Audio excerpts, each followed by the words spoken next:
Bonjour tout le monde. Si Dieu veut, ce Shabbat, nous allons lire, certes à la maison, mais il en reste que ces deux parachiotes très riches. Et nous allons étudier les sujets de la pureté et l'impureté des hommes. Alors, on raconte qu'il y avait un grand sage qui s'appelait Rabbi Simlaï. Un jour est venu voir le grand maître Rabbi Yochanan et lui a demandé de lui enseigner le livre de l'arbre généalogie des grands sages. Alors, Rabbi Yochanan le regarde et lui demande: d'où viens-tu?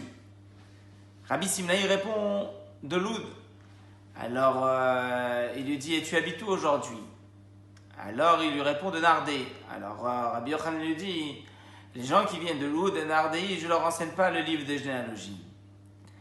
Alors, la raison était très simple, parce qu'en fait, les gens qui venaient de ces régions-là, eux-mêmes n'avaient pas eu des ascendants très très élevés, et donc ils ne voulaient pas que quelque part ces gens-là, en étudiant l'histoire de l'arbre généalogie des grands sages, alors ils puissent se retrouver un peu avec un sentiment d'infériorité.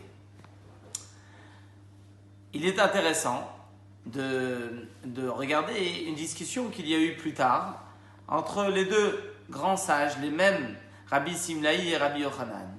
La discussion, elle était pour quelle raison l'enseignement de la Torah des problèmes de pureté et d'impureté des hommes vient après l'histoire de la Touma la Tahara, l'impureté et la pureté, comme on avait étudié dans les parachiotes précédentes sur déjà la cacheroute des animaux, les corbanotes, les sacrifices, etc. Donc on a d'abord parlé des animaux, et après avoir parlé des animaux, on parle des hommes. Pourquoi les hommes viennent après les animaux? Alors il y a une discussion entre Rabbi Yochanan et Rabbi Simlaï. Rabbi Yochanan dit: les hommes sont venus après les animaux dans leur enseignement dans la Torah parce qu'ils ont été créés après les animaux. Et en réalité, pourquoi l'homme vient en dernier? Parce que l'homme est la cerise qui vient sur le gâteau. Toute la créature en entière a été faite pour les hommes. Et c'est pour cette raison, les hommes arrivent après. Rabbi Simlaï dit non, c'est pas pour cette raison. Les hommes viennent après les animaux pour t'apprendre et te dire: tu sais, si tu as un mauvais comportement, alors sache que les animaux étaient avant toi. Et même l'araignée a été créée avant l'homme. L'araignée, elle est là pour faire uniquement la volonté de son créateur. Elle ne transgresse pas sa volonté. Alors toi, ne sois pas pire que l'araignée. Ne va pas à l'encontre de la volonté du créateur. Il y a ici une discussion intéressante. Pourquoi l'homme vient après les animaux? Est-ce que parce qu'il est plus haut, plus élevé que les animaux? Parce que toute la création entière, elle est là pour l'homme? Ou bien justement pour dire à l'homme: attention, tu n'es pas mieux que les animaux et fais attention à ton comportement?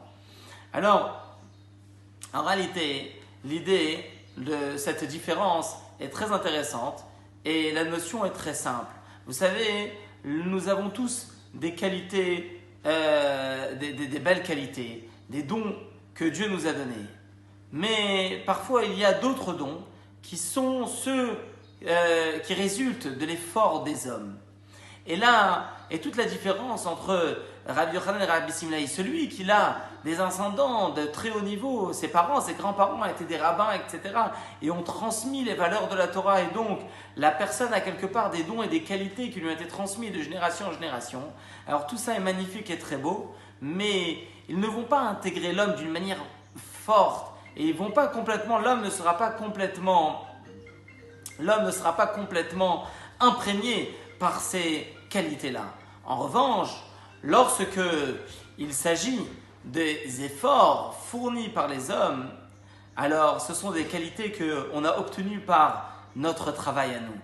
Les qualités qui viennent de notre travail, de nos efforts personnels, sont des qualités extraordinaires, des qualités qui vont intégrer notre personne complètement dans tous ces aspects. Alors, et là est donc la différence et la discussion entre Rabbi Yochanan et Rabbi Simlaï. Rabbi Yochanan, lui, venait donc d'une grande génération, d'une grande ascendance. Alors effectivement, chez lui, les choses étaient acquises. Chez Rabbi Simlaï, les choses n'étaient pas acquises par nature. Il a dû faire des efforts, il a dû travailler. Et c'est pour ça que Rabbi Simlaï dit que pour quelle raison l'homme a été créé en dernier? Pour lui rappeler qu'il a toujours des efforts à faire. Il y a peut-être des animaux qui sont par nature, qui sont très bien, mais toi tu dois t'élever, tu dois faire des efforts supplémentaires pour monter et avoir un niveau encore plus haut. Alors, voilà l'enseignement pour nous pour ce Shabbat. L'idée qu'on ne peut pas se baser, se suffire sur nos acquis, sur les valeurs que nous avons héritées de nos parents, etc. Mais on doit nous-mêmes travailler nos midot, travailler notre personne pour avoir une élévation personnelle qui résulte de nos efforts et de notre travail. Shabbat Shalom.